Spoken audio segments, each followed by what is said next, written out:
This is going to give you the energy to go on. Radio Pirate. Radio Pirate.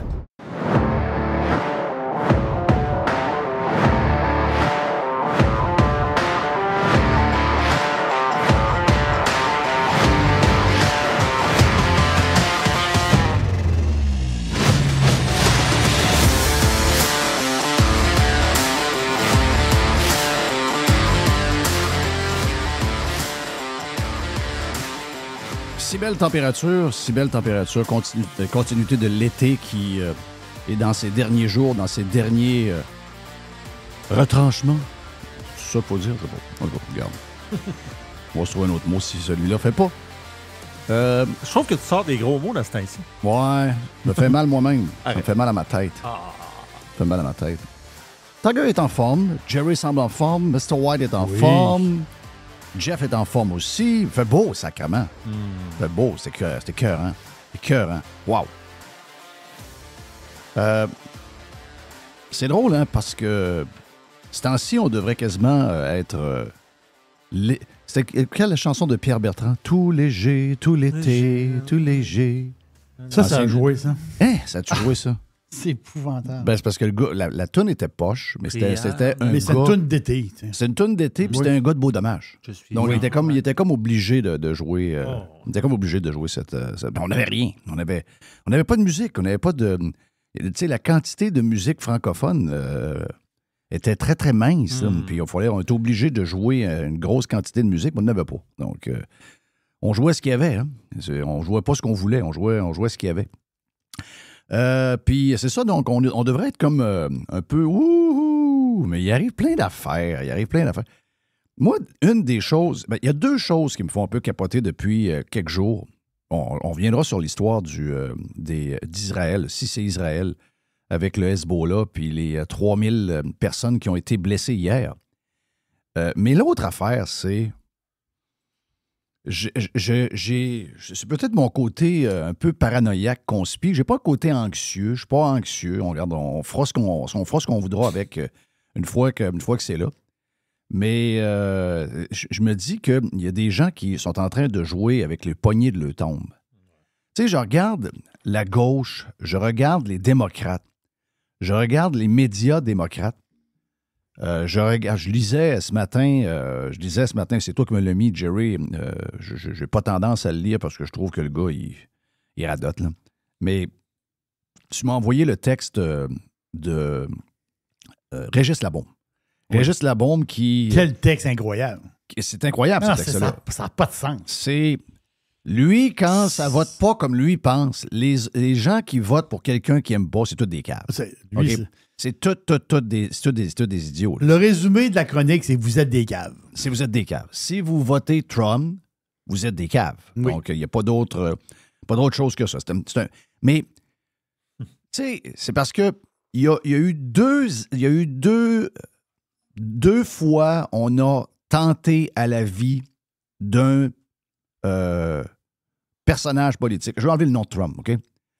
Peu importe. OK, deux fois en l'espace de quelques semaines, on a manqué à voir la vie d'un des deux qui se présente dans la plus grande démocratie de la Terre. OK? Et ça semble pas déranger ces gens-là du tout. On dirait que leur but, c'est d'insulter. C'est de mettre le monde en crise. Et c'est drôle parce qu'on a l'impression qu'ils veulent mettre l'autre bord en crise. Et les gens qui reçoivent les insultes sont les gens les plus cools de la Terre. Ils vont s'exprimer d'une manière qui est tout à fait légitime, c'est-à-dire qu'ils vont s'exprimer en votant. Ils vont s'exprimer en votant pour leur candidat, puis ils s'expriment en délaissant les médias qui les écœurent, puis ils s'expriment en se retirant de cette société complètement débile que la gauche est en train de bâtir. Et eux sont accrochés à leurs valeurs qu'ils ont depuis qu'ils sont au monde, des valeurs qui ont été transmises de famille en famille, de génération en génération. Et ils sont accrochés à ça, pendant que l'autre gang, des haineux, des gens qui veulent complètement chambouler nos vies, nous écœurent à longueur de journée sur les choix politiques et nos valeurs. Et le pire là-dedans, c'est que à force d'écœurer l'autre gang, c'est pas la gang qui écœure qui est en crise. C'est leur propre gang. Ils sont en train de craindre, un peu comme, tu sais, on regarde pourquoi les Palestiniens sont si haineux envers Israël depuis toujours. Depuis les années 50, 60, depuis toujours. Mais Depuis la fondation du pays. Depuis la fondation du pays, c'est l'enfer.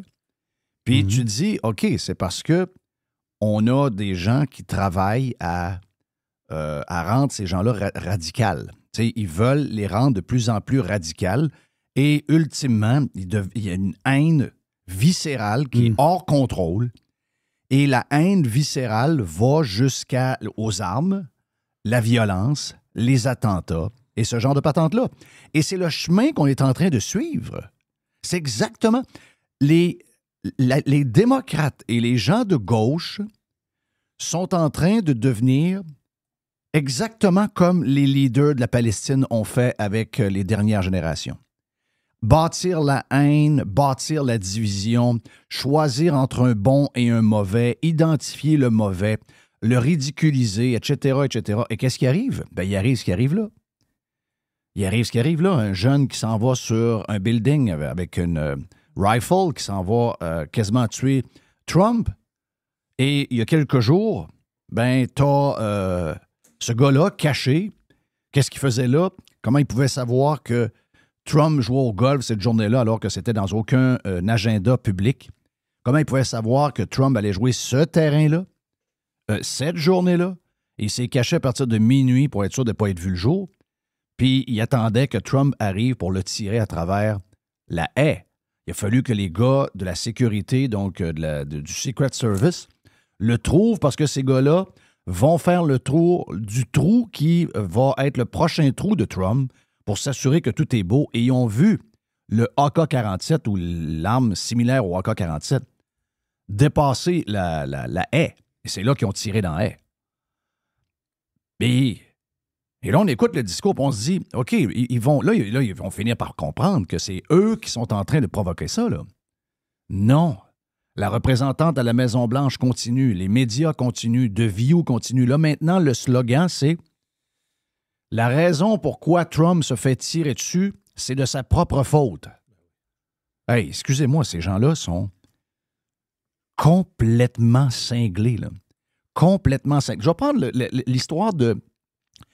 Je l'appelle Vijay Singh parce que je ne sais pas son Christine nom. Là. Jack Mead. Jack Mead Singh. Le Vijay, c'est le bon golfeur des années 90. Exact, qui est maintenant sur le Champions Tour. Oui. Des îles Fuji. Mais oui. Le gars... Hier, j'ai admiré ce que Singh a fait hier. J'ai adoré ça. OK? J'ai adoré ça. Il a gagné. Dans ces minutes-là, quand j'ai vu la vidéo, il a gagné énormément de mon respect. J'aurais aimé qu'il prenne ce courage-là pour calisser le gouvernement à terre lors de la dernière année et demie. Mais au moins, j'ai vu qu'il lui restait une parcelle de courage. Et les deux estis de pas bons, OK, qui sont anti-NPD, puis probablement anti-Trudeau, puis probablement qui vont voter pour Poilievre. Donc, par la fesse droite, ces gens-là sont nos cousins. Deux estis de losers. Là. Deux estis de pas bons. Là. Pas capables de répéter. Premièrement, oui, c'est vrai. C'est vrai.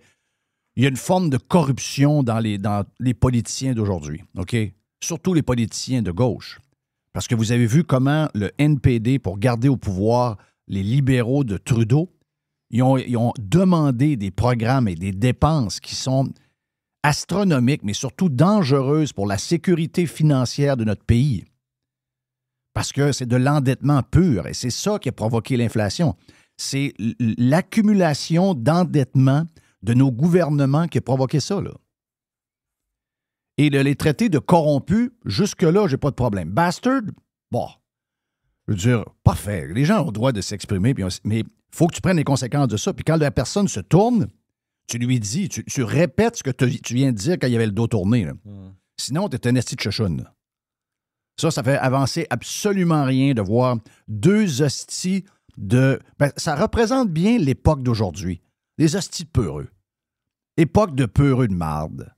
Mais là, j'ai fait, oh, ben regarde, vois-tu, là, je viens de prendre le bord de Singh, puis je viens de carrément donner une taloche de gens qui vont probablement voter pour Poilievre.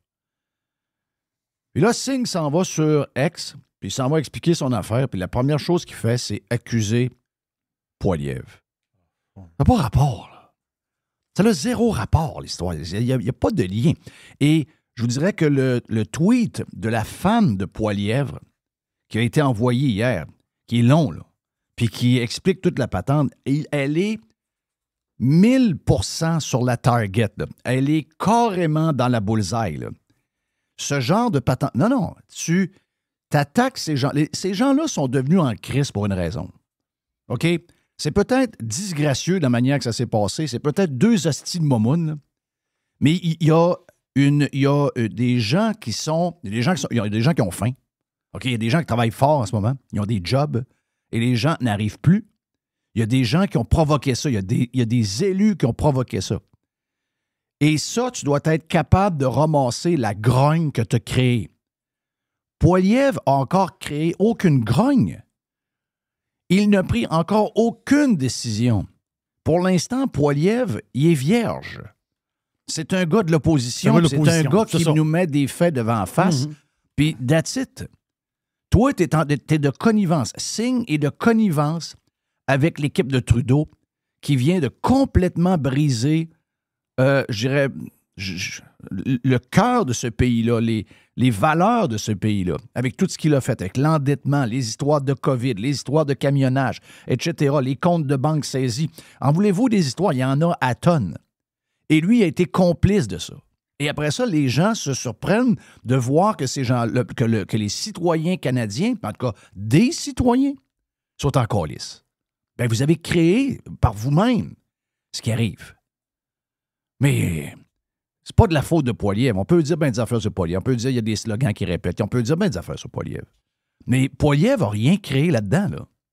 Et d'aller attaquer Poilievre au lieu d'attaquer le responsable du pourquoi les gens sont en crise, donc c'est Trudeau.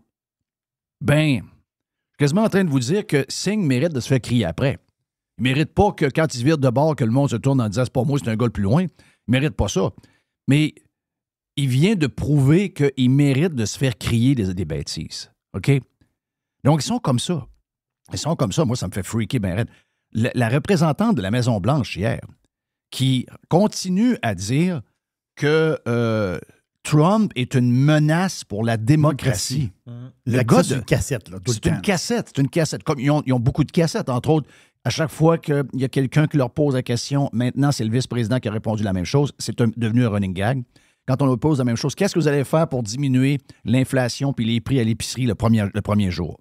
Ah, je viens, moi, d'une famille moyenne. Donc là, ils répondent toujours ça. C'est un running gag.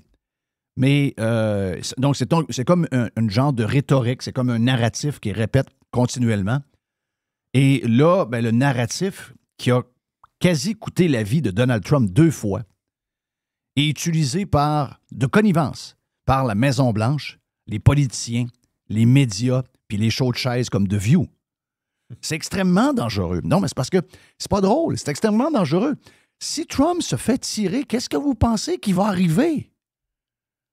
Les États-Unis d'Amérique ne seront plus jamais pareils. Plus jamais pareils. Oui, il y en a déjà eu avant. Oui, dans l'histoire, les présidents ont été tirés jusqu'au tout récent qui a été Ronald Reagan. Jusqu'à JFK, on peut monter jusqu'à Lincoln. On peut en donner une série. Mais en ce moment, là, divisé comme on est, à l'opposé comme on est sur la vision de ce qu'on veut dans notre futur comme société, si t'as deux choix, parce que puis on voit qu'il y a des gens qui sont en train de complètement l'échapper avec ce qu'ils veulent comme futur pour la démocratie ou pour le monde qu'ils sont en train de nous présenter ne fait pas l'affaire de plus que la moitié du monde. D'après moi, c'est quasiment le 3/4 du monde.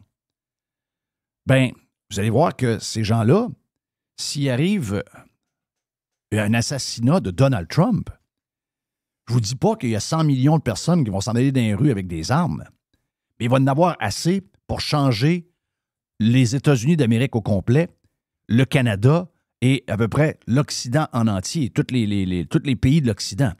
Ça va Ça va complètement resetter le pouvoir démocratique. Ça va complètement blaster la patente. Là. On ne veut pas jouer avec ça. Donc, la bonne femme à la Maison-Blanche, là, même si elle le pense, elle doit arrêter de le dire sur le champ parce qu'elle est dangereuse. Et elle raconte ça. Et elle dit au gars de Fox News que c'est lui qui est dangereux. Ah oui, elle dit que sa question est dangereuse. Mais ils sont complètement cinglés, ce monde-là. Ils sont complètement sautés dans la tête. Là. Ça ferait l'affaire si Doucet ne serait pas là tous les jours. C'est Doucet qui s'appelle le gars, là? Ben, je vais te dire de quoi. Si il pouvait mettre une bombe sur Fox News, puis une bombe sur Tucker Carlson dans ses studios, parce que lui, dans son c'est un peu un genre de Jeff dans son sous-sol aussi. Il fait ça dans sa cuisine. Puis s'il pouvait faire ça pour Trump, Mar-a-Lago, etc., s'il pouvait tout faire sauter ça, il serait sans doute très heureux. Mais je vous le dis, ils sont vraiment, vraiment, vraiment dangereux. Très dangereux, ce monde-là, en ce moment. Très dangereux. Il faut que ça change, Walver. Il faut qu'il change ce narratif-là. Ils sont en train de jouer avec les poignées de notre tombe. Comme Israël est en train de jouer avec les poignées de notre tombe. Jerry dit c'est génial. On disait ça en dehors des ondes. C'est vrai que c'est génial. Moi, c'est génial. C'est génial ce qu'ils ont fait. OK? 3000 pagettes. Qui c'est que ces innocents-là font que des pagettes? 3000 pagettes. Non, il y a toute une histoire derrière de ça. Oh, c'est sûr, regarde. C'est sûr qu'il y a une histoire. En tout cas, il y a 3000 pagettes. Oui. J'imagine que c'est un moyen sécure avec leur propre réseau pour communiquer des affaires. Ben oui. Mais. Ils sont 3000. Ils sont 3000. Ils sont 3000 bouffons. Là. Mais il doit y en avoir plus, parce que là, c'est juste ceux qui ont remplacé les... il y a comme une nouvelle commande d'à peu près 5000. Qui a été interceptée. Qui a été interceptée. Il semblerait que Taïwan est là-dedans, avec Israël. Donc, mais ça, il n'y a rien de confirmé là-dedans. Non, il n'y a rien de confirmé. Il n'y a rien de confirmé là-dedans. Ça part, les premiers qui ont soulevé ça, c'est le New York Times. Mais je veux dire, il n'y a rien de confirmé là-dedans. Parce que le Hezbollah a demandé à leur agent, parce que eux autres, sont infiltrés partout. Là. Ils ont demandé à leur agent de laisser tomber leur cellulaire pour prendre un pagette. Parce qu'ils disaient qu'avec leur cellulaire, ils étaient détectés par les satellites puis l'armée israélienne. Donc, c'est pour ça qu'ils ont lâché leur cellulaire pour les pagettes. Là. Ouais. C'est 3000 personnes-là. Là. Ben, eux autres, c'est réellement... Les 3000, c'est réellement des terroristes. Là. C'est 3000 terroristes directs frappés. Là. Oui.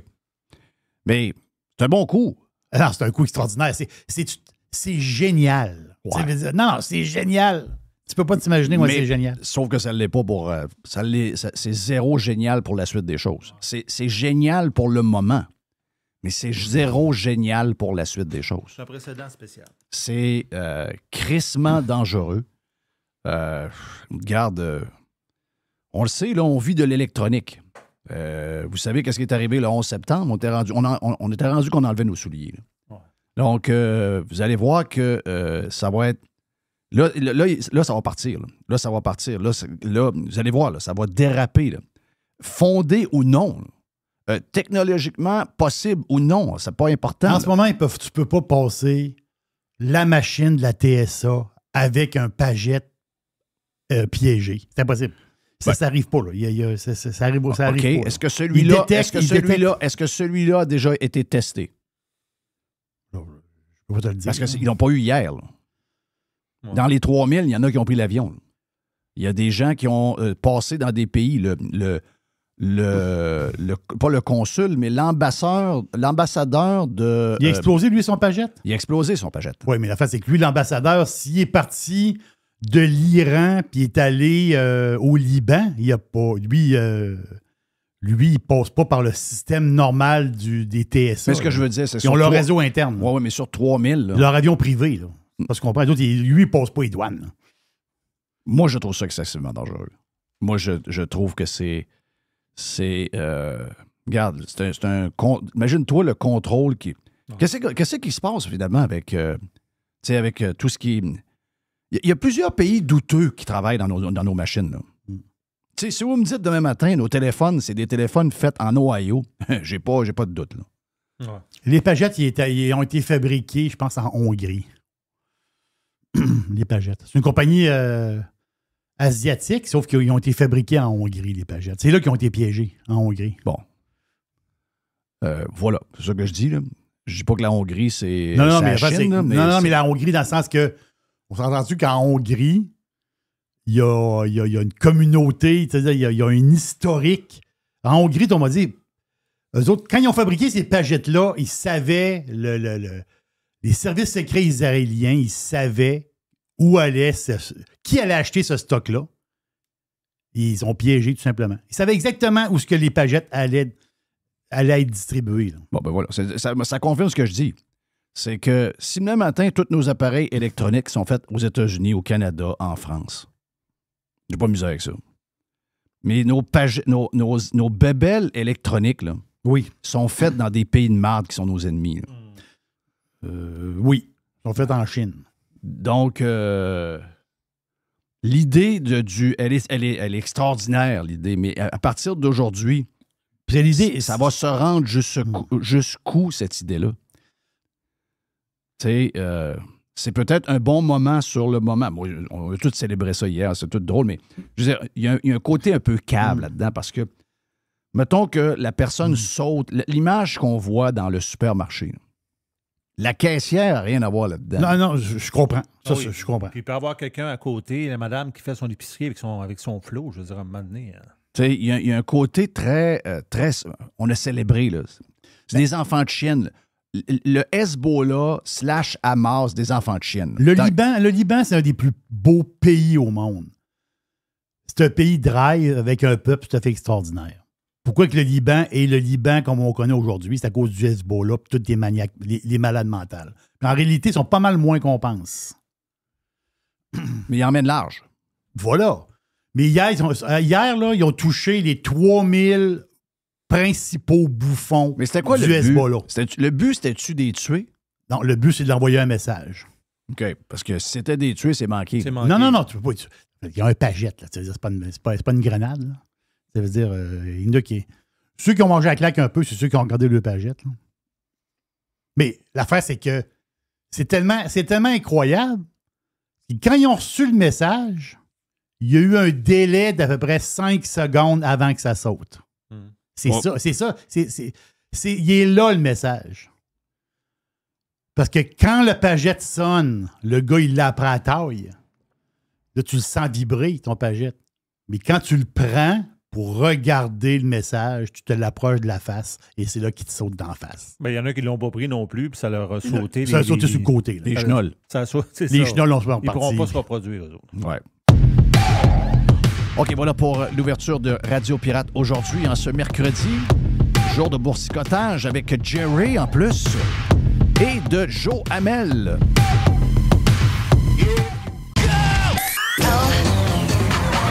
Radiopirate.com. Jeff Fillion. Here comes the money. Here we go. Moi, je fais pas de recommandations.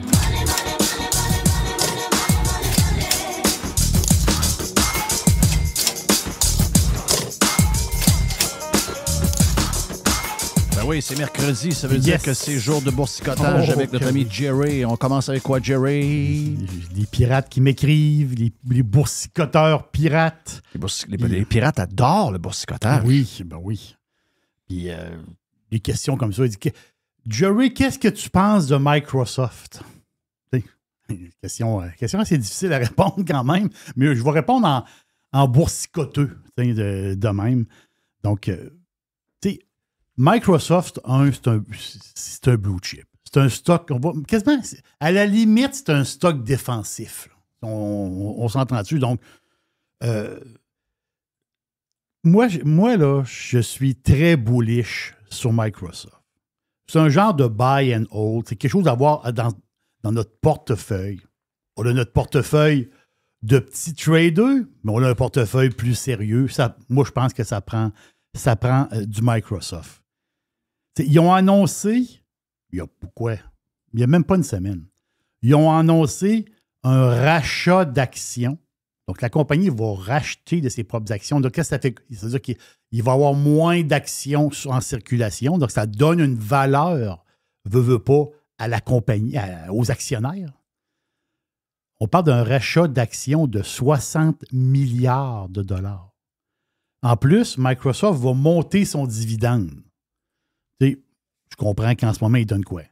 sur les 15 cents par 3 mois. C'est-à-dire, ils ne donnent pas un gros dividende, Microsoft. Mais quand même, ils vont monter leur dividende. Donc, ça veut dire quoi? Rachat d'actions massif. Ça, tu ne peux pas avoir plus belle. Tu sais, à moyen long terme, c'est parfait là, comme nouvelle. C'est numéro 1. Donc, qu'est-ce que je pense de Microsoft? Avec le rachat d'actions, ça, ils l'ont fait aussi dans le passé. Donc, ils veulent donner de la valeur aux actionnaires. Puis, tu sais, c'est un stock. Quoi. Microsoft a fait son pic, je pense, à la mi-juillet. Il a fait son haut à vie à 468 piastres. En ce moment, il est à quoi? 4,35 ou dans ce coin-là. Fait que, moi, je pense, depuis le début de l'année, je pense qu'il a pris 17%, Microsoft, depuis le janvier. S'il retourne à son pic, bien, on peut aller chercher quasiment le pic qui est fait au mois de juillet. On peut aller chercher un genre de 8%. Bon, 8-10, là, grosso modo. Là. Donc, moi, je pense que Microsoft, court terme, puis le graphique en pourcent, il est correct. Là. Il est bien correct. Je parle de boursicotage ici. Là. Je ne suis pas rentré dans les chiffres de la compagnie, puis je n'ai pas fait une analyse, puis je ne suis pas économiste. Là. Je suis boursicoteux. Mais c'est sûr que dans un portefeuille, comment dire, sérieux, ça te prend un peu de Microsoft. Ça, c'est garanti. Donc, c'est un stock de croissance, puis veut pas. Quand ça va shaker, quand la pomme va shaker ou ça brasse un peu, ces gros stocks-là sont un peu moins shakés d'une manière. Puis après ça, quand ça se replace, l'embellie arrive par la suite. Bien, les autres, ils se replacent assez rapidement.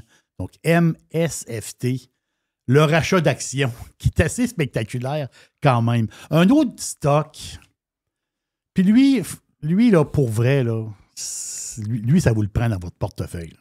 Ou ça peut être, justement, votre portefeuille boursier. Spécial, une compagnie. Une compagnie seulement. Il y a un dénommé Warren Buffett qui a déjà dit un jour, dans le passé, il a dit, parce qu'à un moment donné, il se faisait poser des questions sur des portefeuilles diversifiés puis des patentes. Là. Bon, et Buffett, il dit, si tu as 6 bonnes compagnies dans ton portefeuille, tu es correct. Il avait déjà dit ça, le bonhomme. Là, c'est sûr que le conglomérat Berkshire Hathaway, c'est pas mal plus que 6 compagnies. La fin, c'est qu'eux autres, oui, ils ont un portefeuille boursier. Ils ont des investissements en bourse. Ils ont des parts, comme dans Coca-Cola et d'autres plein, American Express, Bank of America. By the way, ils viennent d'en liquider du Bank of America. On n'a pas pire tas, là, qui viennent de liquider. Mais ça, c'est le portefeuille action. T'sais, BRK, c'est de l'assurance. C'est les chemins de fer. Burlington Santa Fe, c'est à eux autres, là. Ils sont dans l'électricité, le gaz. Ils ont. Berkshire Hathaway, c'est McLean. McLean, je ne sais pas trop comment le dire. C'est le plus gros distributeur, un des plus gros distributeurs de stock aux États-Unis, là, du point de vue logistique. C'est un des plus gros clients de Walmart. Walmart, quand Walmart, le stock se promène, là, les autres, ils ont des warehouses, ils fournissent les magasins, il y a une logistique de ça. C'est McLean, je pense le nom. McLean, là, c'est un nom que personne ne connaît. Là. Mais c'est un des gros dans la distribution aux États-Unis. Ça appartient à BRK. Tu sais, les truck stops, c'est Flying J, les truck stops. 838 truck stops à travers les États-Unis. Ben c'est à eux autres. Ils construisent des maisons. Je crois que c'est Clayton Homes. Après ça, la location de jets privés, NetJet, c'est à eux autres. La maçonnerie, les briques, Acme. Tu bâtis une maison, il y a des briques. Les briques, là, ils viennent de quelque part. Ils sont fabriqués, ces briques-là. Un des gros fabricants de briques et de maçonnerie, c'est Acme. C'est à Berkshire Hathaway. Vous voyez, c'est pas juste des cornets c'est pas juste les cornets au Dairy Queen. Puis c'est pas juste la peinture chez Benjamin Moore. C'est un conglomérat fourré partout. C'est pour ça que moi, je pense que c'est sûr que faire du trading, s'occuper d'un portefeuille, des fois, ça demande du temps, puis il y a du monde qui n'ont pas ce temps-là. Mais si tu dis, moi ma partie, parce que oui, mes placements, j'ai des placements en dollars américains, dollars canadiens, j'ai un compte dollars américains canadiens. Je ne veux pas te casser la tête. BRK, boum. Ils ne donnent pas de dividendes. Ils ne donnent pas de dividendes. Ils réinvestissent. Et justement, est là la twist. Présentement, les actifs de Berkshire Hathaway en liquide, frico, l'argent liquide, c'est au-dessus de 277 milliards de dollars en liquide. Il n'y a jamais eu autant d'argent liquide. D'habitude, c'est drôle parce que Buffett a déjà dit dans une entrevue, il dit, nous autres, Berkshire, c'est, mettons, on a 30 milliards en liquide, on est à l'aise avec ça. Mais là, ils n'ont pas 30 milliards, ils en ont 277 milliards. Ça veut dire qu'il y a énormément d'investissements à venir. En ce moment, les autres, là, c'est des watchers. Là. Puis c'est pas juste le portefeuille boursier en tant que tel. C'est regarder des compagnies qui existent et faire des achats, prendre des positions dans des compagnies. Les résultats de cette compagnie-là, historiquement, parlent d'eux-mêmes. Il n'y a aucun défaut à cette compagnie-là. Croissance constante, lente. Donc, tu fais dormir du fric dans BRK. On s'en reparle. Tu ne détrades pas ça. Là. C'est sûr que BRK.A, l'action est à 685 000 $. Bon, on va passer. On va prendre l'action de classe B dans le coin de 456. Mais le haut de la classe B est à 484 depuis un an. 330, 484. On est à 456. Le graphique est beau. Puis, dodo BRK. Dodo BRK. Ça, là, c'est... Si j'ai à choisir, dans mon portefeuille, oui, Microsoft, c'est parfait, là. Mais si j'ai à choisir, mettons, pour le long terme, là, moi, c'est BRK. Ça, c'est garanti. Jeff, j'ai toujours une espèce de petite liste de surveillance. On dirait que tu n'as pas encore parlé de Tupperware. Tupperware, c'est fini. OK. Mais c'est quand même une grande page d'histoire. Là, quand j'ai lu ça le matin, je voyais les photos des plats, tous des plats que toutes les familles québécoises ont eus. Oh oui. Ça montrait... Tupperware, là, c'est un... Tu sais, la COVID, c'était un test de QI. OK? Ça, c'était un test de QI. La COVID, c'est clair que c'est un test de QI. Tupperware, c'est un test de QI économique. Là. Je comprends qu'ils se mettaient au lave-vaisselle. Dans le temps, on n'avait même pas de lave-vaisselle. Oui. Puis je comprends que c'est vrai que c'est pas tuable. Là. Mais alors que le salaire minimum était à 4 $ de l'heure, un plat pour mettre des céleris à 89 $, ça faisait pas. Là. Ça ne peut pas marcher. Tu es aussi bien de t'acheter chez, dans le temps, c'était Woolco, tu es aussi bien de t'acheter un plat en plastique à 2,99 $ puis le changer une fois par année pendant 20 ans qu'avoir ton hostie de plat à céleri à 89 $.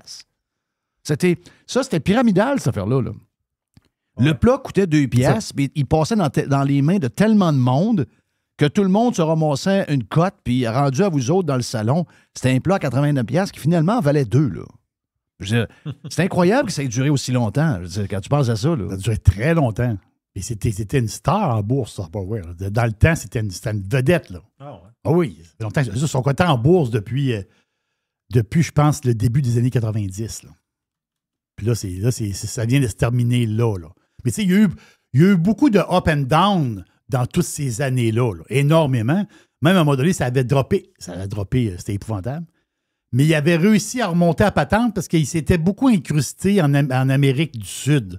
Donc, il avait trouvé des madames qui faisaient parce que les autres, c'était à la base, justement, c'était des présentations Tupperware. Donc, ce qu'on faisait dans les années 70-80, nous autres, ici en Amérique du Nord, ils ont fait ça au début des années 2000 en Amérique du Sud. Ces présentations-là. Ça a eu un certain succès. Mm. Mais le haut à vie de Tupperware, c'est quand? Le all-time. Ou c'est où qui ont vendu le plus de leur histoire? Puis pourtant, ça-tu été un succès, ça, dans les années 80? Mais le top du top du top. Les ventes historiques pour Tupperware. Quand ça? 2021. La pandémie. Ah, la pandémie. L'action est à 93 $. Arrête. Non, l'action est passée. L'action est passée. Mais c'était quoi? C'était des soirées Tupperware par Zoom? Non. le monde il était gesteux. Ils voulaient tout emballer, déballer, mettre dans des plats de plastique. C'est ça. Non. Là, ils vont sur Tupperware.com, ils achètent pour 600$ de plats de plastique. Ils ont bourré d'argent, bourré de cash. Ils achètent des plats de plastique. Tout le monde veut. Puis là, oui, mais là, on va aller au supermarché, puis le gars va trancher du pepperoni, puis il va me le mettre dans mon plat de plastique.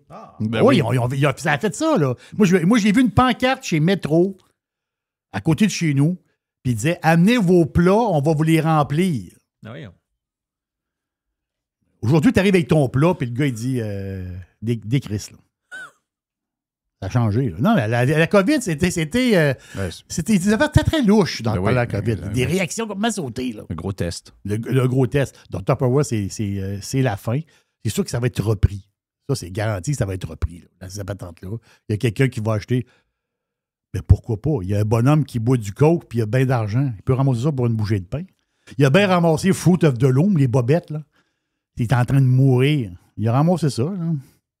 Le bonhomme, il ramasse plein de cochonneries. Là. Puis il met sa gang là-dedans. Puis il repart l'affaire. Là. C'est même, ça marche. Donc, dans ma liste de surveillance, j'ai un stock. C'est pas mon genre de stock. Mais non. Mais je le watch. Je le watch parce qu'il est très gros. Il est très, très, très, très gros. Des revenus de 1,1 T. Hein? Trillion. En anglais, pas en français. Donc, c'est un trillion, c'est 1000 milliards. Ça, c'est les revenus de la compagnie.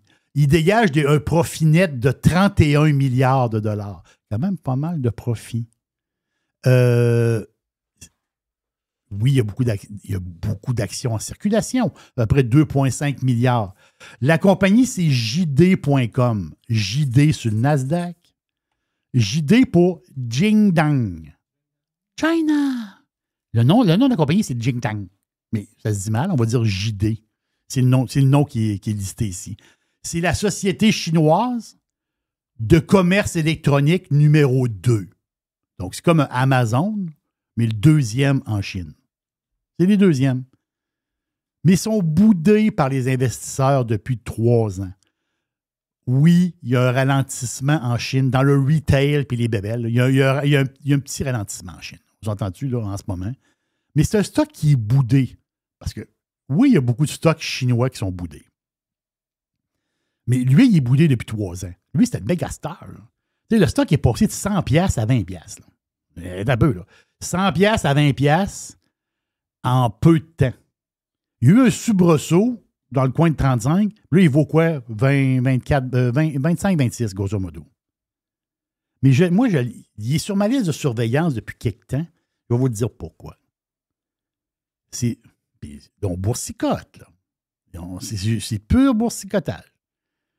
C'est sa moyenne mobile 200 jours. Je le répète souvent, mais il faut le dire, ça fait partie du boursicotage. Si on ne met pas un peu d'analyse technique, on ne boursicote pas. Mais la moyenne mobile, c'est quoi? C'est le prix des 200 derniers jours. 200 jours ouvrables, hein? On s'entend-tu? Donc, il y a quoi? 23 jours ouvrables par mois ou dans ce coin-là. Bon, 22, 23. Mais c'est des jours ouvrables. Des jours de bourse. Pas de bourse le dimanche.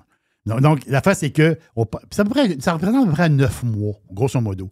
Donc, c'est le prix moyen des 9 derniers mois. Moi, j'aime beaucoup cette moyenne mobile-là. On peut l'avoir pour le nombre de jours qu'on veut, 50 jours. Moi, j'aime beaucoup la 50, la 200. Il y en a qui aiment beaucoup la 30, la 50. On s'entend dessus, là. C'est l'analyse technique. Mais les day traders, eux autres, c'est la même chose. Un day trader, c'est exactement la même chose d'analyse technique, mais lui, il se base pas sur 9 mois puis 3 mois. C'est un day trader. Day. Il est dans la même journée. Lui, il se base sur, mettons, 1 minute, 5 minutes. Vous voyez, patente? C'est les mêmes moyennes mobiles, mais à la minute. L'investisseur comme nous, boursicoteux, on n'est pas des day traders, on est des boursicoteux, mais nous autres, on se fie sur des mois. Mais la fait, c'est que la moyenne mobile 200 jours de JD est aplatie. La descente, tu sais, la descente, là, est finie. Elle est finie depuis le début du mois d'août. C'est là que je l'ai mis sur ma watchlist, à peu près à mi-août. Quand je suis revenu de vacances, là, j'ai détecté ça. Je dis, hey, t'as peu, la moyenne mobile a l'air à s'aplatir sur JD. Je vais le checker. Mais là, on est rendu où? On est rendu à mi-septembre. Elle est encore aplati. Intéressant. Ça veut dire quoi? En ce moment, le stock est à peu près à côté sur sa moyenne mobile 200 jours, aplati. Lui, il est à watcher. Lui, JD est à watcher. C'est pas une recommandation d'achat. Mais il est à watcher techniquement. S'il se met à pousser un petit peu par en haut, 26, 27, 28, là, cette moyenne mobile-là, d'ici un mois ou deux, elle va commencer à pointer vers le nord. Et c'est peut-être le début d'une autre petite ride. N'oubliez pas qu'il était à 100$ il y a 3 ans. Ils vendent pour 1,1 milliard. Ils vendent pour 1100 milliards. Ils font beaucoup d'argent, mais ils sont très boudés. Mais à un moment donné, le boudage peut arrêter, là. À watcher. JD Nasdaq. Un petit mot de même en passant. Bitcoin. Bitcoin est revenu dans le coin de 60 000 piastres US. Intéressant. Dans le sens que, bon, ça fait un mois que le Bitcoin taponne, à peu près, là. Taponne en bas de 60 000 US. Moi, je vais fier sur le dollar. Moi, le Bitcoin en dollars canadiens, je ne regarde jamais. Ça m'énerve. Moi, c'est Bitcoin est en dollars US. Bon, regarde moi, c'est dans ma tête, c'est imprégné, là. Ce qui est intéressant à voir, c'est, pour le Bitcoin, là, du point de vue technique, encore un peu de technique, c'est les prochains mois vont être très intéressants. Parce qu'on s'entend-tu que moindrement que tu fouilles sur le Bitcoin, tu lis des choses sur le Bitcoin, il va-tu arriver le 100 000 un jour? Tu sais, la fameuse 100 000 piastres. Bitcoin à 100 000 piastres. On entend parler de ça tout le temps. À un moment donné, oui. Quand Trump va être élu, qu'ils disent. C'est une nouvelle affaire. Ouais, c'est ça. Il va repousser des affaires pas mal quand Trump va être élu. Mais à ce moment, le Bitcoin, bon. Mais cette moyenne, la fameuse moyenne mobile 200 jours, est à 63 900 présentement, grosso modo. Là, le Bitcoin il est en dessous de sa moyenne mobile. Mais cette moyenne mobile-là, quand je vous disais tantôt qu'elle était aplatie pour JD, mais là, en ce moment, elle est aplatie, mais elle a tendance à vouloir pointer vers le bas. Mauvaise nouvelle. Mais mauvaise nouvelle, pas pour tout de suite pour le Bitcoin. La mauvaise nouvelle, d'après moi, elle va arriver dans à peu près 2 mois, grosso modo. Donc, d'ici les 2 prochains mois, on va voir si, sur le Bitcoin, on embarque dans une tendance baissière pour la première fois depuis longtemps, parce qu'on est dans une tendance haussière. Tu dis, ouais, mais Jerry, il a baissé le Bitcoin. Oui, mais regardez le Bitcoin l'année passée, regardez le Bitcoin aujourd'hui. Vous allez voir, la tendance est haussière. Là. Même, quand ça monte, ça monte dans l'escalier. Là. Donc, c'est pas. Une tendance, c'est pas sur une semaine, 2 semaines. Une tendance, c'est plus à long terme. Donc, est-ce que cette tendance haussière-là va se terminer cet automne ou si le Bitcoin remonte aux alentours de 63, sur les 4, sur les 5000, puis il taponne dans ce coin-là, ça ne fera pas pointer la moyenne mobile par en bas, ça va leur faire peut-être revenir un petit peu par en haut et repartir. Les 2 prochains mois dans le Bitcoin, on va dire 3, mettons, mais je te dis, là, c'est vraiment une période importante. Si on commence une période baissière ou si on repart, on continue, si je veux dire, la période haussière. Bitcoin, là, moi, je suis sorti. J'ai fait beaucoup de trading. J'ai pris des prises de profit, parce que moi, j'avais des fonds Bitcoin, pas tant de choses. J'ai pris des prises de profit là-dessus. Là. J'étais allé ailleurs, t'as pas tant. Puis là, en ce moment, moi, ça m'intéresse. Là, mais il est pas là. Je veux voir là, qu'est-ce qui va se passer, parce que je veux pas que le stock taponne. Je veux pas que mon cash taponne. Le stock taponne. Hein, Jerry? Le stock taponne. Voilà. Plus de boursicotage dans la version Prime. Et après, Joe Hamel sur Radio Pirate. Pirater, c'est légal. Radiopirate.com. Radio Pirate. 100% 100% pirate. Pirater, c'est légal. No commercials, no limits. Radio Pirate.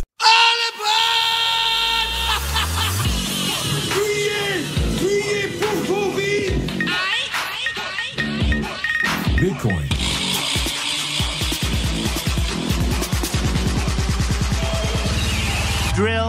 baby, drill, right? Drill, baby.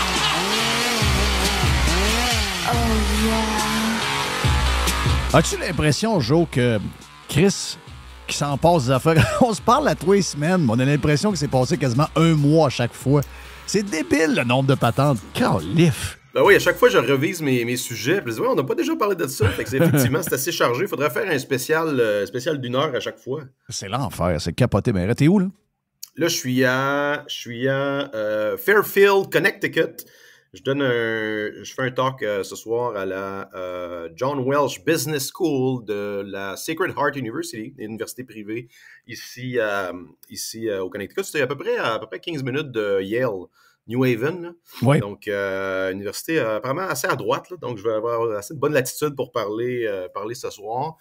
À un fonds devant, tu vois, c'est un fonds qui est managé par les étudiants en business, puis en finance, économie. Donc, ça va être assez intéressant.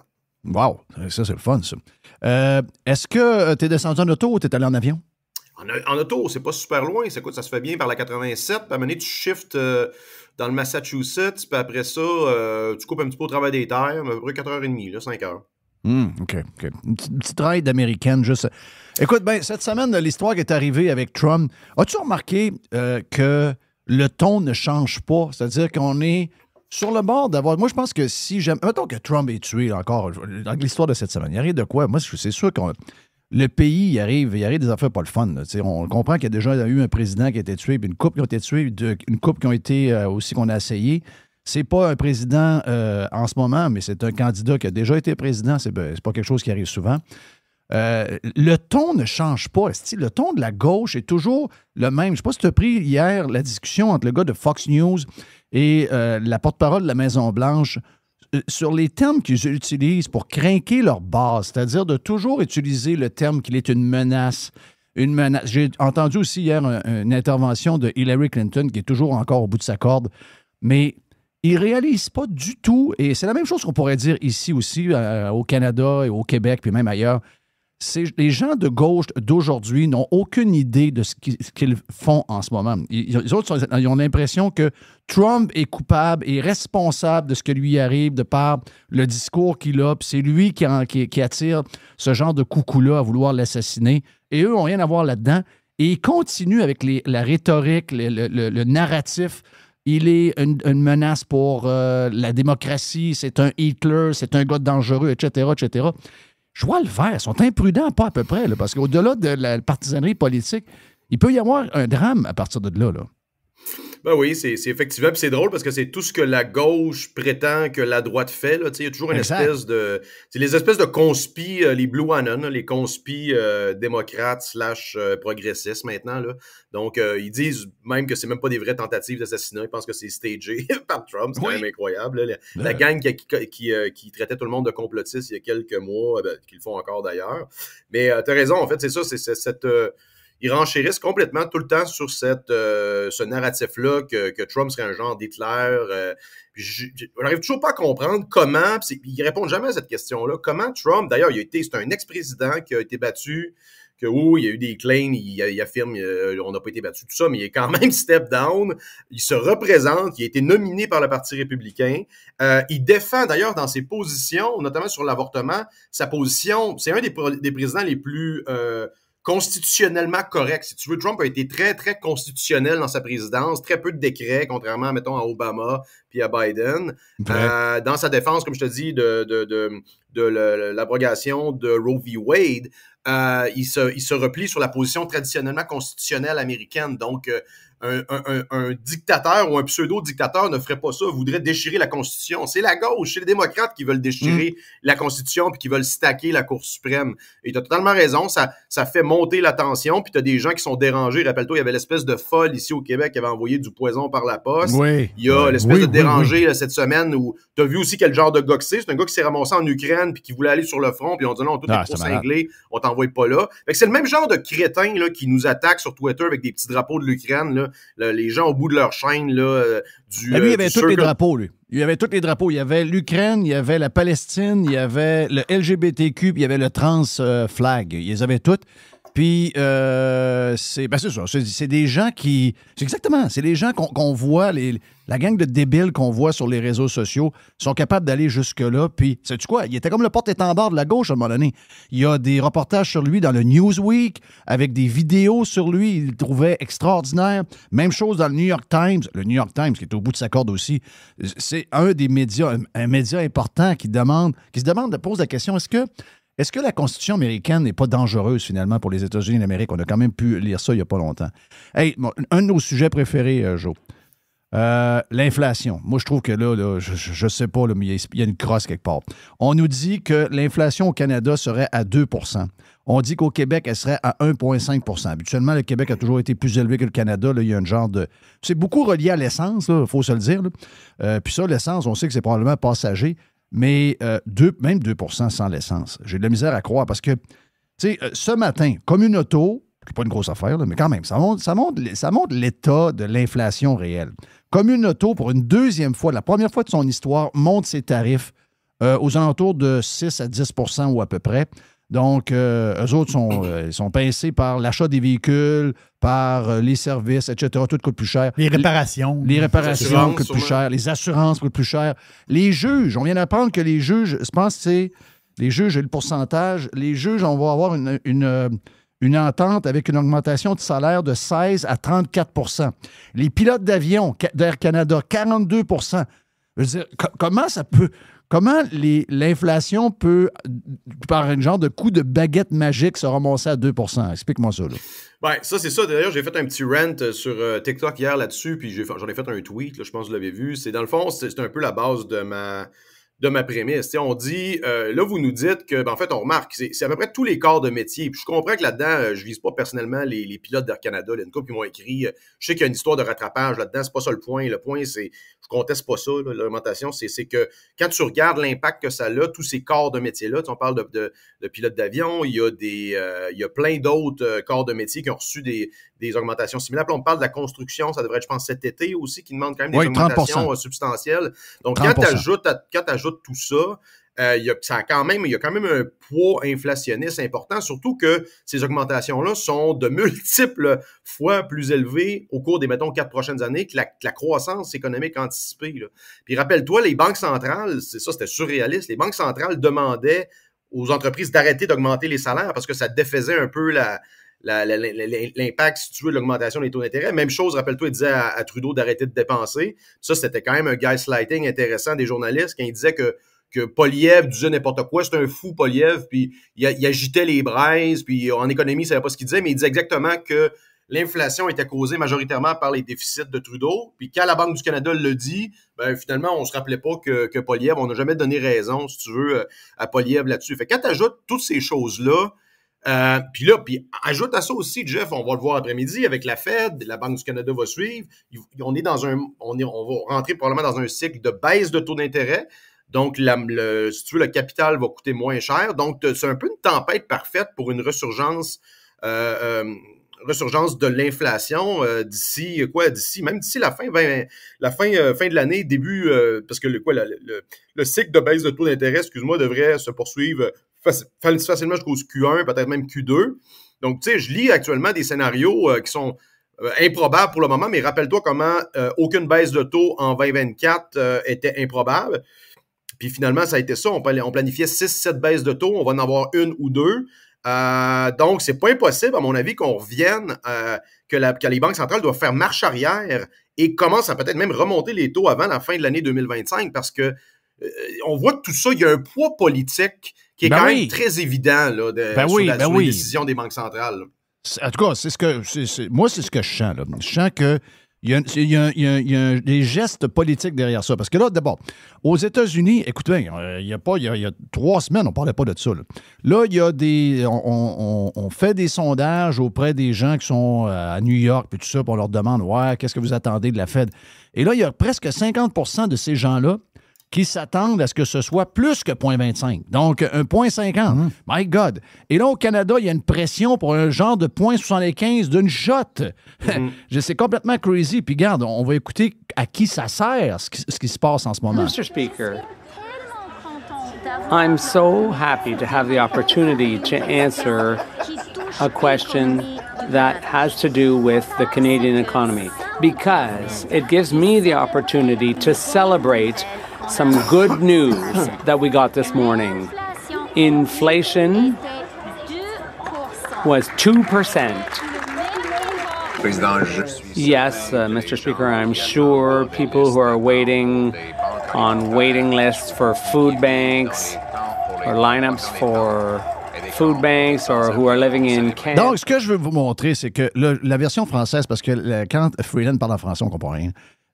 Et ce que je veux vous montrer, c'est qu'on essaie de briser le narratif de Poilievre.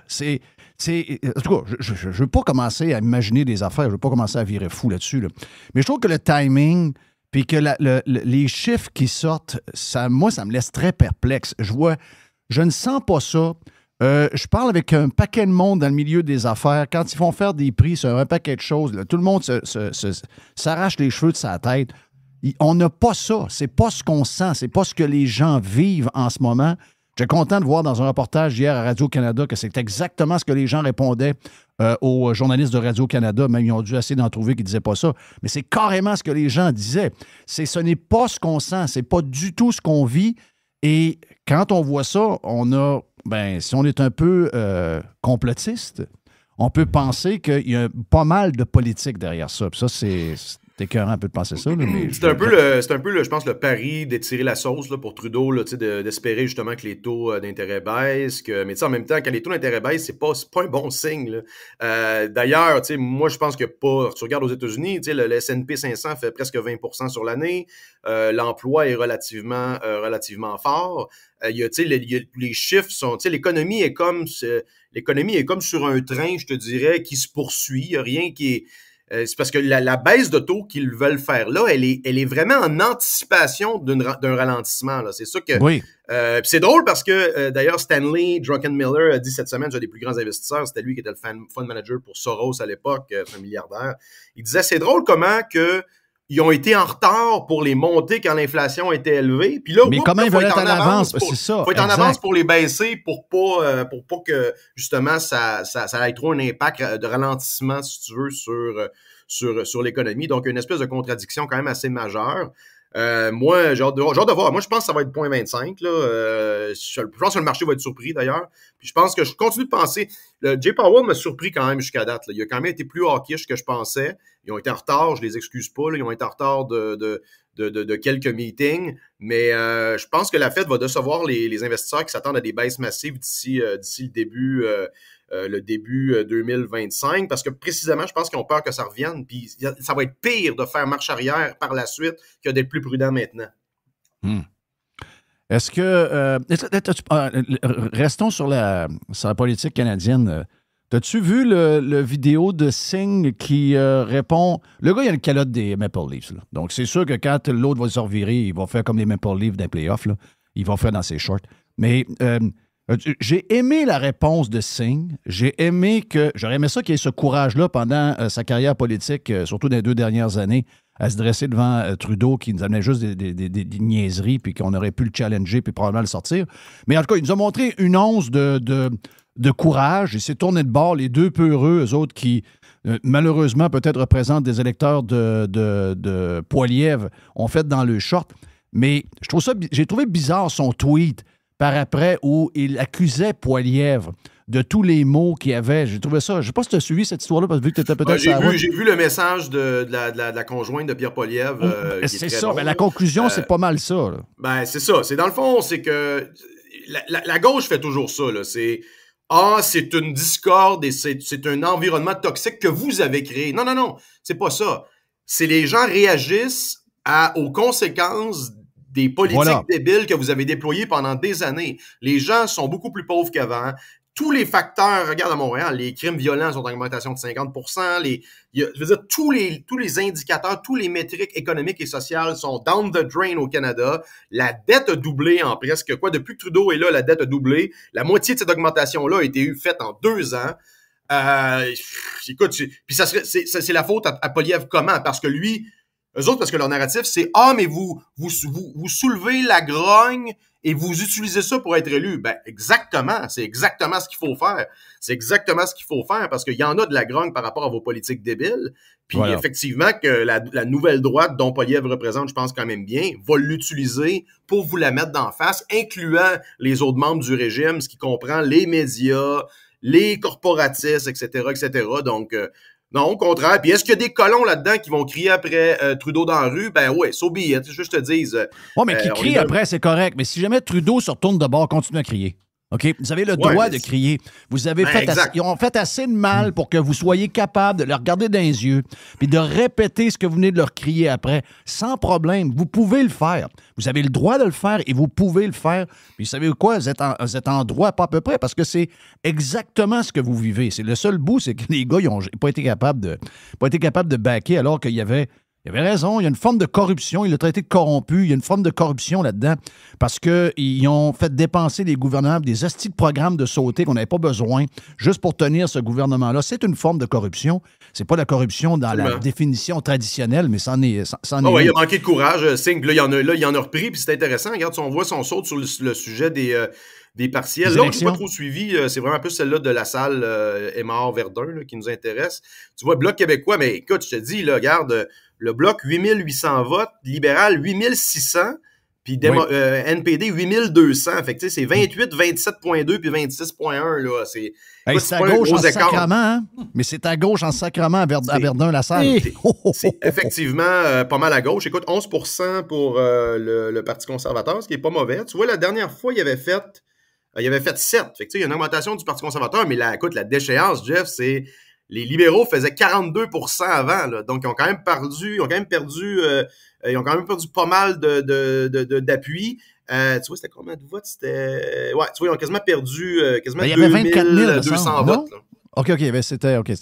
Donc, il y avait 10 000. Il avait gagné avec 10 000? Il avait gagné avec... Non, excuse, c'est 20 000 votes. Non, c'est plus que ça. C'est 20 000 votes. Exact. Oui. C'est ça. Puis il gagnait 43%, tu sais, fait que non, c'est énorme là, la déchéance elle est énorme. Puis ça c'est l'ancien comté de Paul Martin là, fait que c'est un peu similaire à St. Paul's qu'on a vu à Toronto. Donc ça pourrait favoriser dans certains cas, ben tu sais quand ça va être juste des luttes à 3 incluant le conservateur, parce que là il y a le Bloc là au Québec qui fuck la patente là, mais dans certains autres comtés du pays, ça va être dévastateur pour le Parti libéral. Le Parti libéral peut se ramasser avec genre moins de 15 sièges, ça peut être possible, moins de 10, je sais pas, tout est possible rendu ici, là. Trouve-tu ça bizarre que, tu sais, on comprend le biais, là, mais je veux dire, si, mettons, c'est Harper qui est au pouvoir, OK? Harper est au pouvoir, c'est la même affaire. Il est minoritaire, les gens le détestent, il y a des manifestations, regarde, c'est à la grandeur du pays, les sondages sont clairs, c'est que toutes les provinces, sauf une, veulent le mettre dehors, puis pas à peu près, là, c'est des chiffres qui sont épeurants quand on regarde ça. Puis là, en plus, il y a des élections partielles 1 fois, 2 fois, 3 fois dans des places où les libéraux gagnent habituellement facilement les mains dans le dos. Ils perdent. Les médias habituels, ils se lèveraient, ils se lègueraient contre Harper, contre les conservateurs, puis ils crieraient un genre de gouvernement illégitime. Tu sais, on dit « Ah, Trudeau, comment il fait dormir la nuit de même alors qu'on voit bien que les gens ne le veulent plus? » Mais ouais, mais il n'y a personne qui met de la pression. J'écoutais hier L'Imbuvable. Yves-François Blanchette sur ses hosties de patente. Lui, ce gars-là, il est imbuvable. Et là, il va être challengé dans les prochains jours par les conservateurs pour voter puis aider les libéraux. Puis on sait bien qu'ils vont voter avec eux autres. Ils vont leur donner une nanane quelconque, là, sa dette, là, puis ça va passer. Mais, je veux dire, il n'y a aucune pression sur Trudeau, là, aucune, alors que si c'était... Je me demande si Jean Chrétien aurait eu ce privilège-là. Oh, non, pas. Les médias de l'époque de Jean Chrétien n'auraient pas toléré qu'un gouvernement aussi impopulaire et qui échoue tous les tests. Là. C'est tous les tests. Et en plus, le gars dit, après la défaite d'hier, ou avant, de lundi, il dit « Ah, on va se relever les mains ». Mais le gars, il est complètement déconnecté de la réalité. Là. Puis tu as raison sur un point, c'est que dans leur bulle, dans leur chambre d'écho, ils nous accusent d'être pas mal, c'en est une pas pire chambre d'écho, ça. La chambre d'écho des médias, puis justement des partis progressistes, le régime en tant que tel. Ben, il n'y a personne qui le challenge. Il n'y a pas de lettre d'opinion. Ça commence un petit peu à graffiner, un petit peu, mais il n'y a rien là il y a personne qui déchire sa chemise dans le Toronto Star ou à la presse, là, puis à CBC encore moins. Eux autres, tu vois, tu l'as dit à plusieurs reprises, puis moi je suis assez d'accord. Ils s'attendent, ils n'ont pas trop hâte que Defund CBC rentre là que Poilievre est élu demain matin. Il y a un paquet d'affaires qui va se faire défunder. Fait que je pense que ça joue un petit peu dans la balance de pas agiter, si tu veux, le spectre électoral plus tôt que prévu, mais c'est une forme de manipulation de la démocratie, là. C'est un parti illégitime, minoritaire, qui a plus de support, qui est en attente d'un vote de confiance. Le gars, tu sais, t'as plus aucun upside. Puis ce gars-là, en fait, il n'y a pas d'amis, là. C'est quoi cette affaire-là, là? Tu le sais que tu t'en vas à l'abattoir, il n'y a aucune façon que tu gagnes. Puis tu vas juste te faire battre, puis tu vas juste faire battre plus de tes candidats. Le parti va être encore plus bas. Puis je comprends pas ça. Puis vous pensez que ce monde-là gère les finances du pays puis les grands dossiers de manière rationnelle, désintéressée et si vous pensez ça, vous êtes complètement fou, là. Ouais.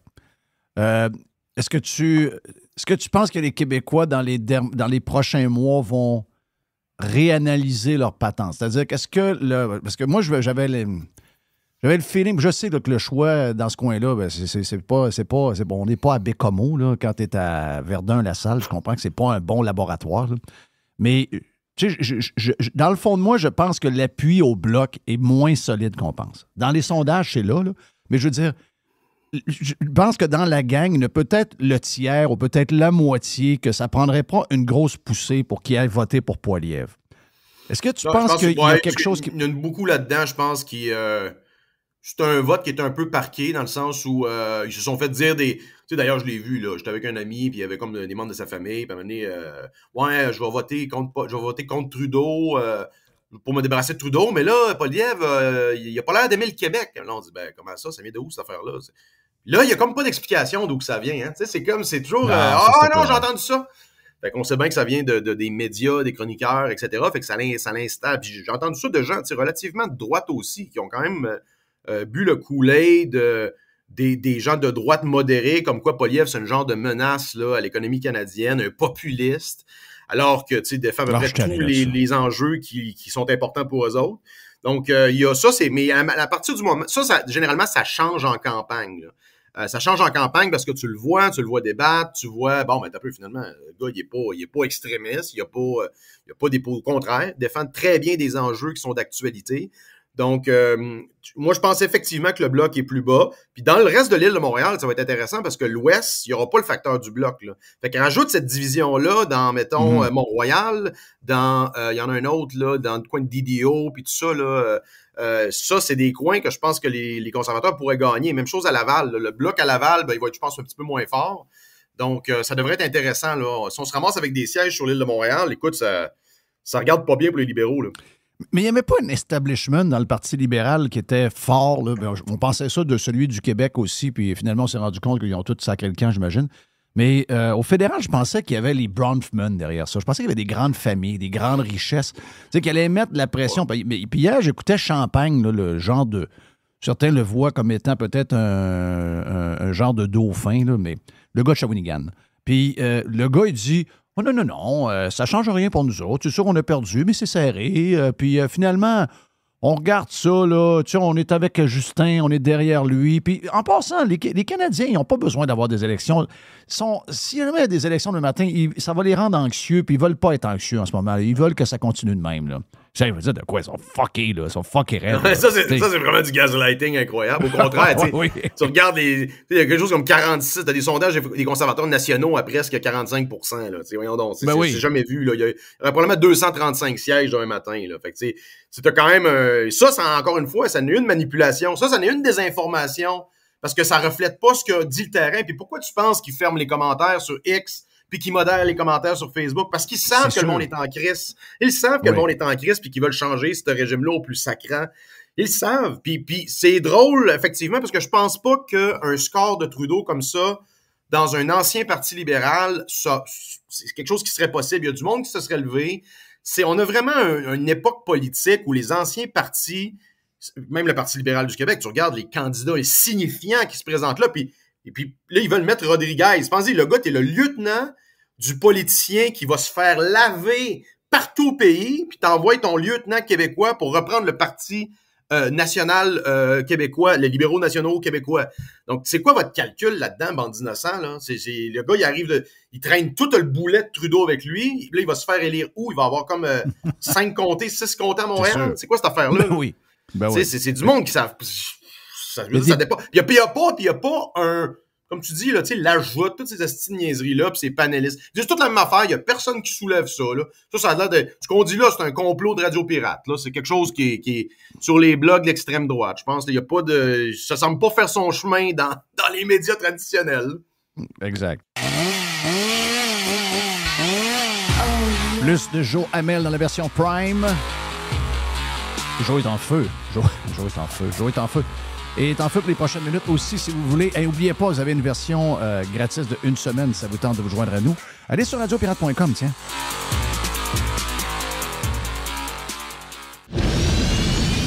Radio Pirate. Radiopirate.com. JeffFillion.com. Ils ont un podcast qui s'appelle Yann et Frank. Ben oui, puis on les a aussi avec nous autres à Radio Pirate. Yann et Frank, une fois par semaine. Avant, c'était le jeudi. Là, on a décidé de faire ça le mercredi. Plus facile de le faire de cette manière-là. Donc, on les a avec nous autres. Yann dans son nouveau bunker et Frank, vous êtes salués les boys. Quel genre de semaine vous avez eu de votre côté? Comment ça se passe? Ah, c'est spécial. C'est spécial. Le débat aux États-Unis dégénère totalement, je trouve, avec la tentative d'assassinat de Trump. Mais c'est de sa faute. C'est de sa faute à lui. Oui, c'est de sa faute. Puis si tu fais de la propagande de droite, pro-Trump, tu devrais aller en prison. Puis, tu sais, Trump, dans le fond, il est chanceux, lui, il a accès aux services secrets pour sa protection. Tu sais, les immigrants, eux autres, ils n'en ont pas de services secrets. Puis, les LGBTQ non plus, ils n'ont pas de services secrets pour les protéger. Tu sais, il est chanceux, Donald Trump, d'avoir les services secrets. Moi, ce qui m'a écœuré, c'est vraiment... Tu sais, c'est parce que...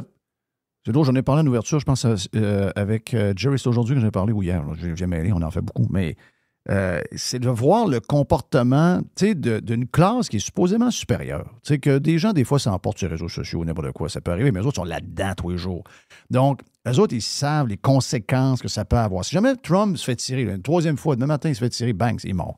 Tabarnak, les conséquences de ça peuvent être très graves. Les États-Unis d'Amérique, même s'il y en a eu d'autres qui ont été tués, mais dans l'époque où on est aujourd'hui, avec le clivage qu'on a fait, avec la polarisation qu'on a aujourd'hui, on sait que ça va très, très, très mal tourner, cette affaire-là. Puis ça risque d'être un œil au beurre noir pour ce pays-là, puis même un changement radical pour ce pays-là pour l'avenir.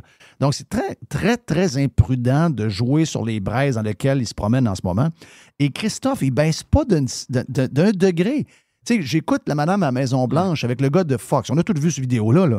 Mais c'est carrément imprudent. Puis Clinton a fait pareil dans une entrevue.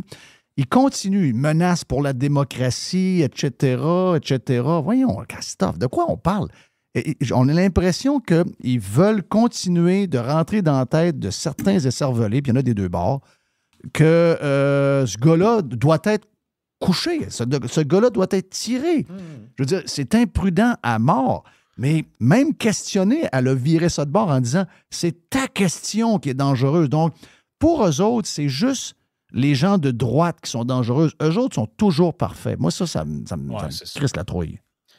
Puis, tu sais, moi, je trouve que ce qui est problématique là-dedans, c'est les États-Unis en ont assez, là, des ennemis. La liste des ennemis est très longue. C'est à peu près tous les pays du Moyen-Orient, la Chine, la Russie, quelques pays d'Afrique, Cuba, le Venezuela. Tu sais, la liste des pas fins, là, entre guillemets, elle est très longue. Fait que, tu sais, tes adversaires politiques, ça devrait être tes adversaires, oui. Ça devrait être du monde que tu veux battre aux élections, oui. Mais ça devrait pas être des gens que tu veux voir mourir. Ça devrait pas être des gens que tu combats à la mort dans une espèce... Là, c'est devenu... Moi, je pense qu'il faut enlever une bûche du poil. Là. Parce que les ennemis des États-Unis regardent ça, puis ils doivent être bien crampés, là, de les regarder... Comme ça, c'est comme si l'Amérique s'auto-détruit devant nos yeux. Là, genre, on en parlait, moi et Yann, avec Blanchet-Gravel, qu'on faisait un podcast avec. Puis tu regardes, il y a des montages qui ont circulé sur les réseaux sociaux, des débats, par exemple, celui entre Mitt Romney et Barack Obama. T'sais, les deux gars arrivent au début, ça se serre la main, quasiment à l'accolade. dans le débat, le ton, c'était « Ouais, mais monsieur le président, avec tout le respect que j'ai pour vous, je suis pas d'accord avec ce que vous venez de dire, c'est faux, telle affaire. » Puis là, ça a comme complètement dégénéré. C'était peut-être trop fake avant, mais là, je trouve que c'est comme... C'est too much. C'est vraiment too much. Puis je pense pas qu'ils ont à gagner de ça. Ce qui est troublant dans tout ça aussi, c'est que les stratèges démocrates ont des focus groups, ils connaissent leur public. Puis si réellement ils sortent Hillary Clinton pour dire des choses comme ça, si Kamala Harris va faire une entrevue, chose qu'elle fait presque jamais, puis dit des choses comme ça veut dire que dans leur perspective, c'est ce que le public veut entendre, c'est ce que le public qui veut voter pour eux veut entendre. Puis là, tu es dans une situation où tu dis, OK, attends une minute, là. Dans une élection, tu essaies de séduire le votant médian. C'est parce que celui qui détermine qui va gagner l'élection, c'est le votant médian. Ça, c'est une madame qui brasse sucre à la crème. C'est cette votante-là que tu veux aller chercher. Mais elle s'est rendue qu'elle déteste tellement Donald Trump là, que pour convaincre cette madame-là de prendre le temps d'aller voter, ben il faut que tu lui fasses vraiment, vraiment peur, que tu montres que tout le monde a des difficultés avec sa sécurité, puis les démocrates, c'est eux qui vont la protéger. Écoute, c'est hallucinant de voir que la demande pour de la sécurité provenant de la population est rendue à un point aussi démentiel. Il y a une nouvelle d'ailleurs, je ne sais pas si c'est fait le tour, là, mais on a pu voir, il y a un rallye à New York aujourd'hui. À Long Island. À Long Island.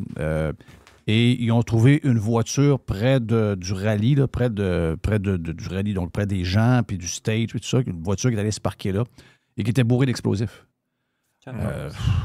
Regarde, moi, je baisserais d'un ton. Là, je veux dire, on comprend que Trump n'est pas parfait et qu'on n'est pas parfait de notre bord non plus. Sauf que c'est très... on s'en doutait un peu quand on a vu qu'ils voulaient l'éliminer de manière juridique. Donc, ils ont essayé de y aller par une histoire de viol qui ne tient pas à route. Ils ont essayé après ça par une histoire d'évaluation de bâtisse dans du financement alors qu'il n'y a aucune victime puis que tout le monde a ridiculisé ça. On a même entendu le procureur qui a amené ce dossier-là en disant, « Ben voyons, si je fais ça, je suis en train de mettre quasiment en prison tous ceux qui ont investi dans des buildings, dans l'immobilier à New York. » Ils ont tout essayé.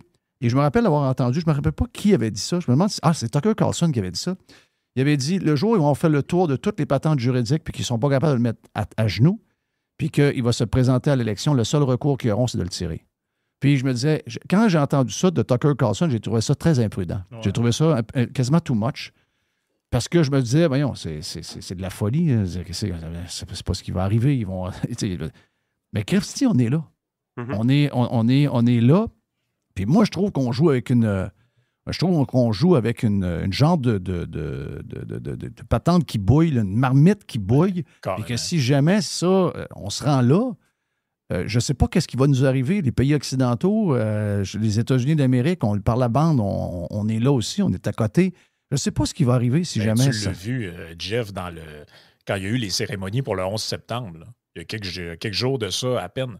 On a vu Biden assis à côté de Trump et Harris, mais ça a tout pris là, pour qu'il t'offre 20 minutes sans se taper dessus. D'un point de vue extérieur, tu regardes ça et tu te dis, normalement, là, mettons que l'Amérique est attaquée comme elle l'a été durant le 11 septembre. Là. Normalement, démocrates, républicains, t'es supposé d'aller t'asseoir, t'es dans le même char. Là. Non, ils sont plus capables. Là. Mais là, ils sont plus capables. Mais moi, c'est ce que je trouve le plus inquiétant de ça, c'est d'un point de vue international, c'est qu'est-ce qui va se passer lors de la prochaine attaque.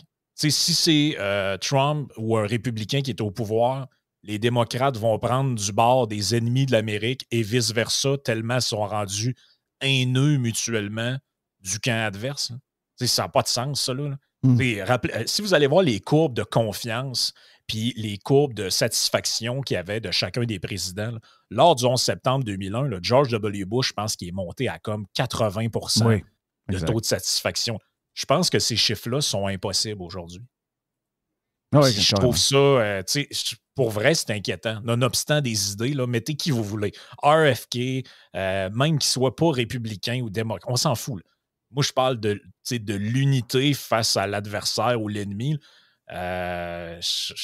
Je trouve ça inquiétant. Je vois pas c'est quoi l'issue de ça, là, mais il va falloir qu'il y en ait une. Ces opinions-là sont toutes basées sur des affaires relativement insignifiantes.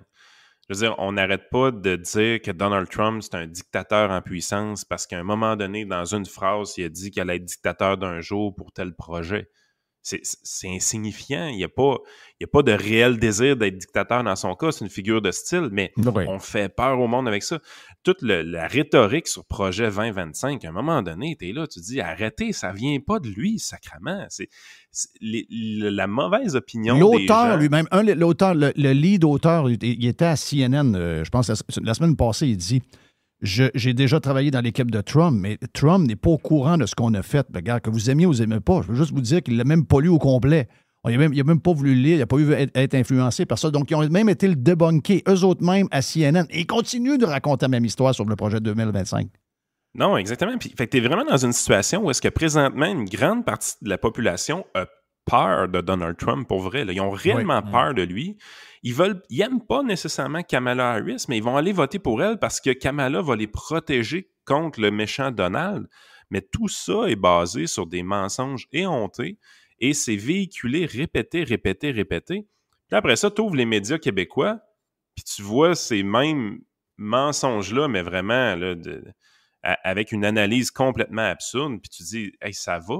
Le texte dans l'actualité de Raphaël Jacob avec le bonhomme rouge, puis... C'est quoi déjà le titre, hein? Le fou qui inspire la folie. Ben voyons donc. Puis Yann et Jeff, une meilleure par rapport à ce texte-là. Raphaël Jacob écrit ce texte-là qui s'appelle « Le fou qui inspire la folie ». La photo, c'est Donald Trump avec la bouche ouverte en train de crier, puis il y a comme une espèce de filtre, comme sur un album de Motley Crue, là. C'est un filtre rouge pixelisé qui donne une impression de 1981. Ben, Richard Etu retweet le texte de Jacob en l'accusant d'être un genre de complotiste pro-Trump. Non, c'est pas des jokes. Il écrit « Raphaël Jacob épouse la thèse de RFK Jr. selon laquelle le remplacement de Biden par Harris est un dérapage antidémocratique et un putsch. Thèse grossière qui escamote le rôle des élus, électeurs et membres du DNC. » Mais quoi qu'il parle, lui? C'est exactement ça qui s'est passé. Fait que lui, dans le fond, il est tellement anti-Trump, il a tellement le Trump Derangement Syndrome élevé que même un article qui est écrit, grosso modo, Trump est un malade mental, lui, ce qu'il fait tilter, c'est la phrase dans le texte qui essaie de mettre un peu de nuance là-dedans. Ben c'est l'affaire, c'est qu'on est rendu au point où est-ce que si tu sors du lot, on veut t'anéantir. Puis, tu sais, Frank sortait des chiffres là, récemment. On est rendu des journalistes aux États-Unis qui s'identifient ouvertement républicains à 3%. Ça a déjà été un tiers. Un tiers républicain, un tiers démocrate, un tiers indépendant. Mais là, on est rendu à 3% de journalistes qui disent ouvertement être républicains. Puis t'es dans une situation où tout le monde est là, ouais, mais Fox News, puis la désinformation, puis là, les gens sur le web, puis Cuomo, puis là, il faut fermer ça, faut les amener devant la cour civile, il faut même aller devant la cour criminelle. Puis là, tu transposes tout ça, ce discours-là, au Québec, puis là, qu'est-ce qu'on observe au Québec présentement? Ah, et là, la désinformation, ouais, mais Stéphane Bureau. Puis Stéphane Bureau, lui, Stéphane Bureau. Fait que là, t'es là, tu dis, OK, il y en a un qui n'est pas dans le rang, puis il faut l'abattre.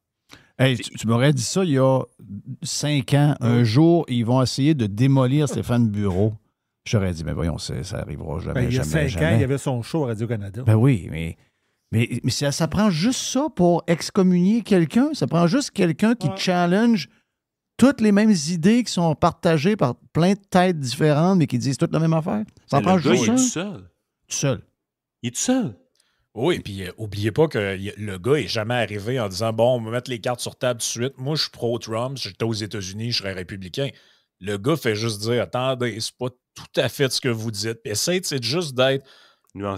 Nuancé, là. Mais c'est lui le malade. Puis l'autre, Richard Etu, Pierre Martin, Loïc Tassé, Luc de la Liberté. Normand Lester, eux, c'est les... Normand Lester est complètement craqué. Eux, c'est les modérés.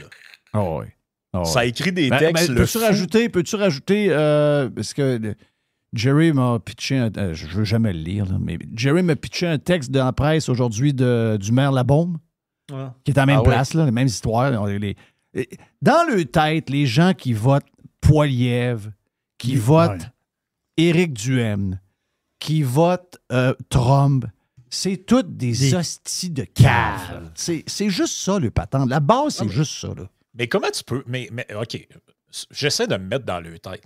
Comment est-ce que tu peux arriver à cette conclusion-là? Mais mettons, prenons Poilievre. Les derniers sondages qu'on a, là, même faits par Léger, ça doit être bon, ça a été fait par Léger. C'est quasiment 1 sur 2 là, au Canada. Là. Dans toutes les provinces, dans tous les groupes d'âge et chez les deux sexes, autant les immigrants que les natifs, autant les hommes que les femmes, autant les 18-34 que les 55 ans et plus, autant les Y, les X, les boomers, les garde, nommez-les tous. Tout le monde, en ce moment, là, majoritairement, dit prochaine élection, je vais voter conservateur. C'est là qu'est le groupe. Puis eux regardent ça et se disent ah non, eux, c'est tous des imbéciles. Nous autres, on sait. Ouais, mais vous savez quoi de plus exactement que les autres ne savent pas? Expliquez-nous ça. Là. Qu'est-ce qui fait que Régis Labaume, lui, est dépositaire de la vérité et que les Albertains, les Manitobains, les Ontariens, les Néo-Brunswickois, les îles, les Prince-Édouardiens... le virus Poilievre n'a pas pris encore au Québec. Wow! C'est quoi pourquoi tout le monde, d'ailleurs, dans tous les groupes d'âge, dans tous les sexes, dans toutes les provinces, tous ces gens-là sont des débiles, mais lui, il a raison. Tu sais, à un moment donné, quand tout le monde est d'un bar puis tu es tout seul de ta gang, globalement, ben, tu peux aussi te réfléchir à c'est peut-être moi qui ai un problème. Le mystère Québec, là. Ouais, le mystère Québec, là, le fameux mystère Québec du temps, là.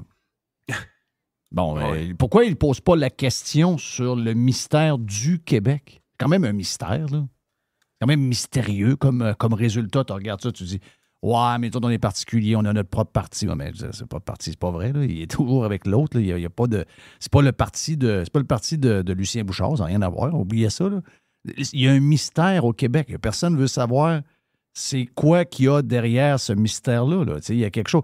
Ce que vous dites, là, puisque tu disais, Frank, vous êtes toutes des caves, puis nous autres, on est corrects, puis nous autres, on sait c'est quoi qui est bon, puis vous autres, tous ceux qui ne pensent pas comme nous autres, ils sont tous des innocents. Mais ils sont obligés d'enlever les commentaires sur les posts, par exemple. Ouais, c'est ça. Puis après ça, ils se disent que sur X, parce que Elon Musk a perdu le contrôle de X, et jamais ils font le lien entre on insulte nos lecteurs, on insulte le monde en général, puis le monde sont en calice après nous autres, puis ils ne veulent plus rien savoir de nous autres. C'est un peu comme ce qui est arrivé à Singh. Je comprends qu'il y avait 2 estis de mollassons qui avaient juste à dire en pleine face à... Mais la grogne, on la comprend. Tu sais, ils provoquent la grogne, ils la voient, ils l'entendent, puis après ça, ils se demandent pourquoi, puis là, ultimement, ils vont barrer les commentaires. Chris... Ben, avec le propre membre, en plus, avec le propre membre, tu sais, Yves-François Blanchette, là, lui, là, c'est un gars qui est à la tête du Bloc québécois. Le Bloc québécois, c'est quoi? Ça représente essentiellement des électeurs québécois nationalistes qui sont préoccupés par la langue puis qui sont inquiets par l'immigration. Donc, si tu te dis, ben, logiquement, leur priorité, c'est priorité nationaliste, identitaire, à l'international, ce qui résonne, ça devrait être des partis comme le Rassemblement national en France, puis beaucoup plus comme les Républicains aux États-Unis. Et plusieurs des gens qui tripent sur le Bloc le savent très bien. Mais Yves-François Blanchette, lui, va se faire sécher les dents au Congrès démocrate en s'inventant une invitation qu'il a lui-même sollicitée. Il s'est réjoui de l'élection de l'extrême gauche française qui est pour l'abolition des frontières, alors que le gars braille qu'il y a trop d'immigration au Canada. Et qu'est-ce qu'il a fait quand ça y a été rappelé par ses propres membres? Tu sais, des gens avec des émoticônes de fleurs de lys sur Twitter. Chris, il bloque. Oui, il bloque. Il bloque. Le gars a bloqué la moitié de la planète sur ses réseaux sociaux, mais il pense encore que c'est lui qui est correct. Moi, si j'ai un parti politique et que mes sympathisants avec des pastilles du oui et des fleurs de lys m'envoient chier sur mes réseaux sociaux, commencer à me dire que je suis peut-être en côté de mes pompes. Oui. Yann, est-ce que tu penses... Non. Yann, est-ce que tu penses qu'il va... Parce que hier, j'ai écouté sa longue réponse. Il est imbuvable, ce gars-là, il est vraiment imbuvable. Là, avec Patrice Roy. Est-ce que tu penses qu'il y aura le courage? Parce que le but, ça va être de demander de l'argent pour le Québec. Là. S'il s'en fait donner, de l'argent, c'est la dette en passant. Le Canada a un déficit de 45 milliards par année. Donc, si jamais il gagne quelque chose, il ne gagne rien. On va ramasser. D'abord, c'est nous autres qui payent, premièrement. Puis la dette, c'est nos enfants qui vont ramasser. Mais il dit qu'il va essayer de négocier quelque chose. Là.